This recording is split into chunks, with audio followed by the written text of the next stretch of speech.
mata de um lado a outro, a serra.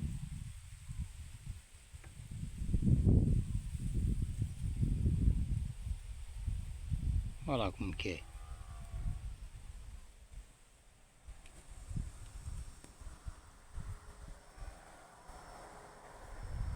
Barulho de carro. E nós vamos aqui, ó.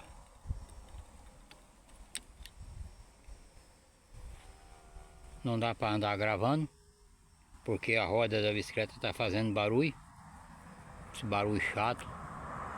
E eu não sei que eu não consigo andar guiando com uma mão e gravando com a outra. Aí quando eu chegar na cidade, eu vou inventar um jeito melhor.